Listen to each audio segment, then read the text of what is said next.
From iconic classic rockers to innovative punks to a former child star's experimental project, these are the musical artists who have announced in 2023 that they've retired, or that they'll be hanging up their instruments for good in the very near future.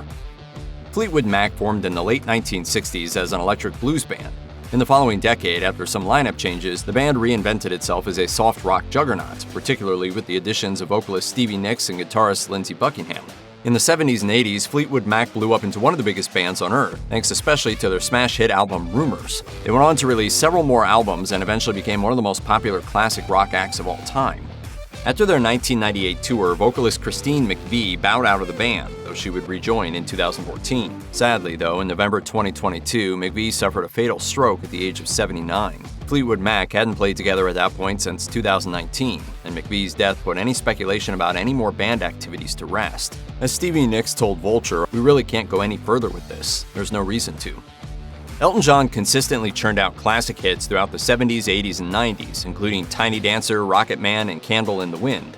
In the process, he proved that the piano could absolutely be an effective rock and roll instrument. Over the course of his career, he's won 5 Grammys, 2 Oscars, and a Tony. John is a kind of a legacy rock act who can still reliably fill a stadium, and has consistently done so for decades. When he finally decided to stop touring, it took him 5 years to meet audience demand. In July 2023, his 330-date, $900 million plus grossing Farewell Yellow Brick Road series of shows wrapped up with a concert in Stockholm, Sweden. While John won't hit the stage much anymore, he may still have another album in him. In 2023, he and his longtime writing partner Bernie Taupin both announced that a new collection was in the works.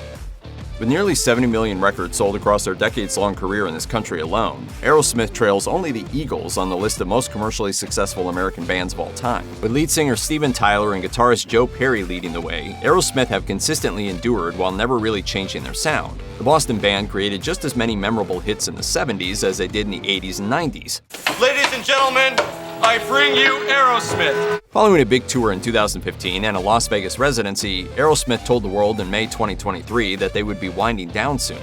The 40-show Peace Out tour was set to run from September 2023 to January 2024. But after Tyler strained his vocal cords so severely that he suffered a larynx fracture, future dates were postponed. After Tyler was medically barred from singing for 30 days, the last ever Aerosmith show was scheduled to happen in Cleveland on February 29, 2024. With their story-like songs, jangly guitars, and exquisite harmonies, the Eagles racked up dozens of hits and sold millions of albums. Despite the laid-back nature of their tunes, tensions often ran high among the band members. Don Felder and Glenn Frey even threatened to beat each other up on stage at what seemed like their last concert in 1980. And Frey and the rest of the band recorded the 1979 album The Long Run in separate studios on opposite coasts. Despite all their rancor, the Eagles reunited in 1994 with the live album Hell Freezes Over. The reconstituted band then released the studio album Long Road Out of Eden in 2007. They also toured regularly, even after Frey's 2016 death, with the addition of country star Vince Gill. In 2023, they hit the road for the Hotel California 2023 tour, in which they played the Hotel California album all the way through. That series of dates gave way to their farewell tour called The Long Goodbye. They originally scheduled a 13-date series of concerts for late 2023, though they've since extended the tour a few times. Kiss is just as famous for their fire-filled live shows, fake blood, makeup, and giant boots as they are for their music. They went on a supposed farewell tour starting in 2000, but then they kept on going. Now, their second farewell tour really supposedly truly is the end of the road, as the iconic glam rockers have decided to wrap it up after 50 years. It's been a long goodbye. The End of the Road tour began in January 2019, with their shows in 2020 delayed until 2021 due to the COVID-19 pandemic. In 2022, Kiss added about 100 more dates, extending the tour into 2023. The last chunk kicked off with a show in Austin on October 29th and concluded with 2 big concerts in the band's hometown of New York City in early December 2023. As the band put it in a statement, "It will be a privilege and honor to finish touring at Madison Square Garden, 10 blocks and 50 years from where we first started." I think we've transcended over the years being human beings, and here we are becoming immortal. Devo rose to fame with their unique blend of synthesizer-driven new wave that spoke to their central thesis. Humanity wasn't evolving, but rather rapidly de-evolving, hence their name. They've only ever had a single top 40 hit, the iconic Whip It. But they're also beloved for all the other songs they've recorded, including covers of classics like Working in the Coal Mine and Satisfaction. And they're also famous for their unmistakable yellow jumpsuits and hats called energy domes. After forming in 1972, Devo never split up, and they've instead just kept on experimenting. Frontman Mark Mothersbaugh also became a prolific composer for TV, film, and video games. And in 2006, Devo's members replaced themselves with a group of children for a Disney project called Devo 2.0. They haven't released a studio album since 2010, and they've begun tiring of life on the road as the members reach their 70s, so they decided to stop performing. Their 2023 Celebrating 50 Years of De-Evolution tour will be their final road trip. As Mother's Ball told The Guardian, "It's tricky being in a band. I'm looking forward to 2073. We'll play 100th anniversary Devo shows and then maybe retire." Kenny Loggins has been kicking around the music industry for more than 50 years. In 1970, he wrote songs for a nitty-gritty dirt band album and shortly thereafter formed the folk rock duo Loggins and Messina alongside Jim Messina. By the end of that decade, he was known for releasing shiny, ultra-produced yacht rock. He co-wrote the Doobie Brothers' What a Fool Believes and scored soft rock hits of his own with This Is It and Whenever I Call You Friend. In the 1980s, he was a king of the soundtrack single, recording smashes for such movies as Caddyshack, Footloose, and Top Gun. Loggins toured throughout the 21st century, though he hasn't released a solo album since 2009. In 2023, he announced that he would be wrapping up the live performance part of his career. As he put it in a statement, "It's been an amazing journey since starting with Jimmy Messina in 1971, and I'm fortunate to have had such a long touring career. I don't see this as the end of my professional career, but certainly a halt to the grind of major touring." Kenny Loggins, thank you for your music through the years, the joy and the fun it's brought us all. Brendan Urie started Panic at the Disco back in 2004. Their moody sensibilities and introspective lyrics tapped right into the pop-punk zeitgeist of the era. They broke through in a big way with their signature song, I Write Sins, Not Tragedies. Other smashes would soon follow, including 9 in the Afternoon and High Hopes, the latter of which spent a record-breaking 65 weeks atop Billboard's Hot Rock Songs chart. Through it all, members slowly but steadily departed. The 2013 album Too Weird to Live, Too Rare to Die was the last to feature any of the band's original lineup besides Urie. In a January 2023 post on Panic at the Disco's Instagram, he announced that his wife Sarah was pregnant and also revealed, "The prospect of being a father and getting to watch my wife become a mother is both humbling and exciting. I look forward to this next adventure. That said, I'm going to bring this chapter of my life to an end and put my focus and energy on my family. And with that, Panic at the Disco will be no more." Candlebox's 1993 self-titled debut album yielded 3 big rock radio hits, You, Cover Me, and Far Behind, the latter of which crossed over to the top 20 of the Billboard pop chart. The grunge styles of the era eventually fell out of favor, but the Seattle-based band continued to record albums and perform well on rock radio stations. Candlebox stuck around for more than 3 decades, and they celebrated with a 2023 tour commemorating the anniversary of their first LP.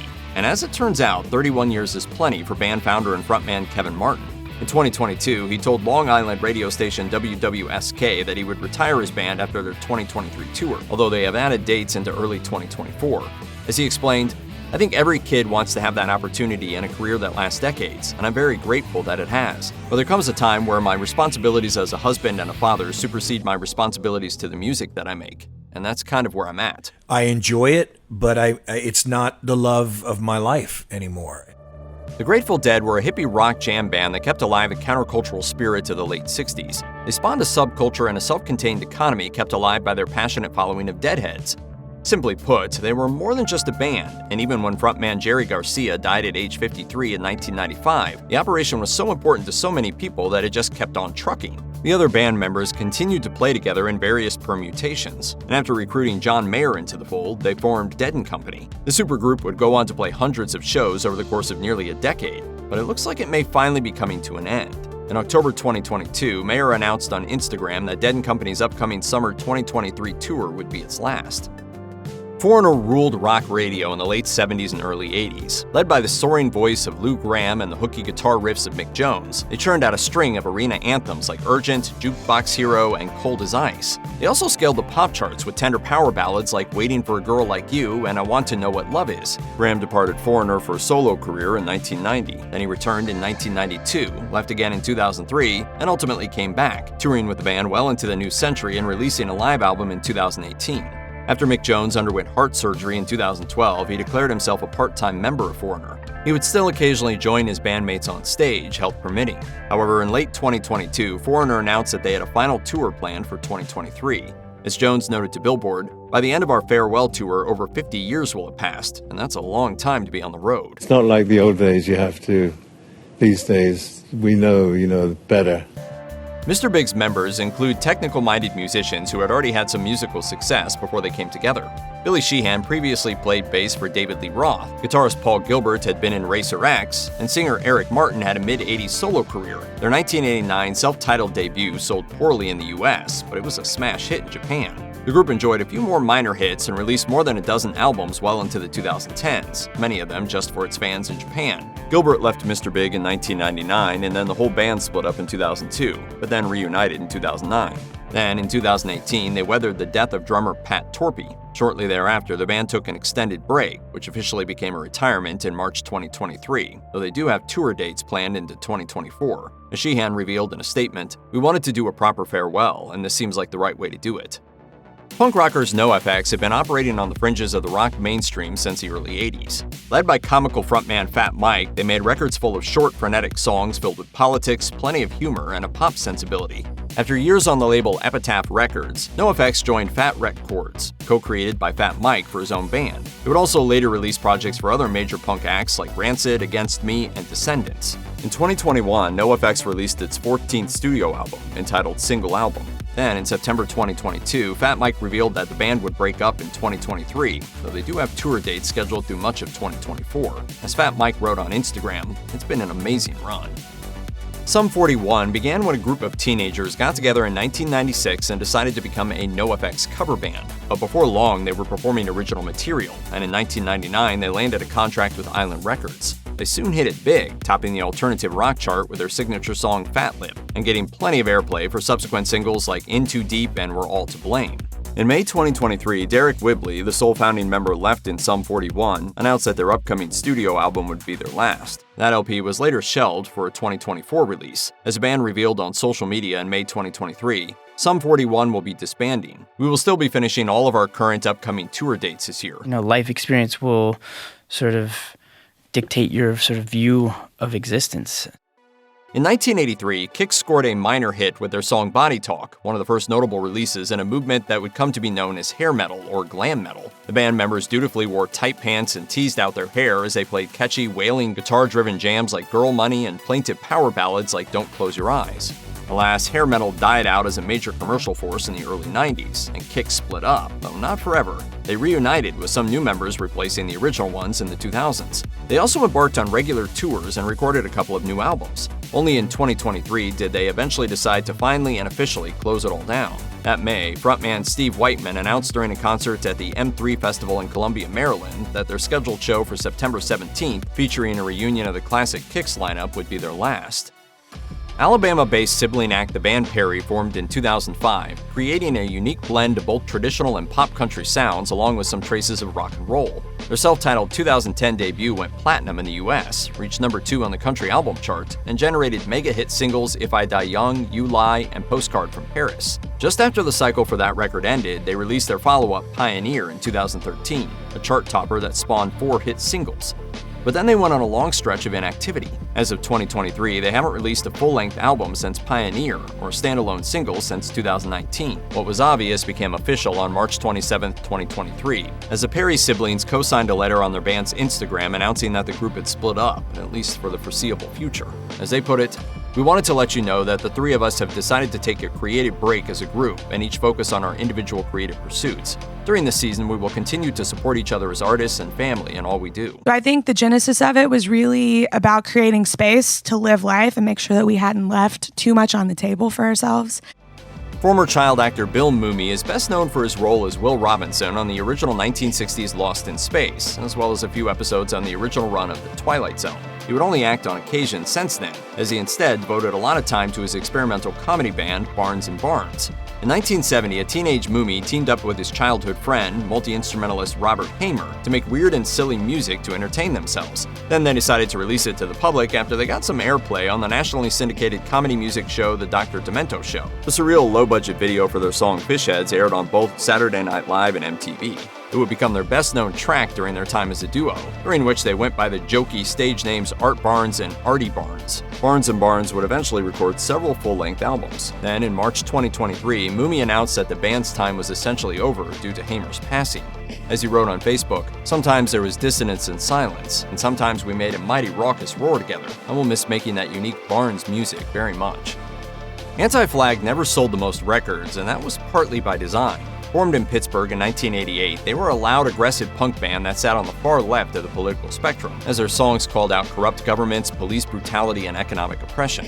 They earned a cult following and toured with like-minded acts like Rage Against the Machine and NOFX. Then in July 2023, a post on Anti-Flag's Patreon page read, "Anti-Flag has disbanded." No reason was offered, though a September 2023 Rolling Stone article surmised that Anti-Flag broke up in light of a rape allegation against singer-guitarist Justin Sane. The magazine spoke with 13 women who accused Sane of various acts, including predatory behavior, statutory rape, and sexual assault. His bandmates then released a statement that read, "To Justin, we believe you are very sick and in need of serious professional help. We want to have compassion and have faith in restorative justice, but f*** you for hurting so many people. If you or anyone you know has been a victim of sexual assault, help is available. Visit the Rape, Abuse, and Incest National Network website or contact RAIN's National Helpline at 1-800-656-HOPE 4673.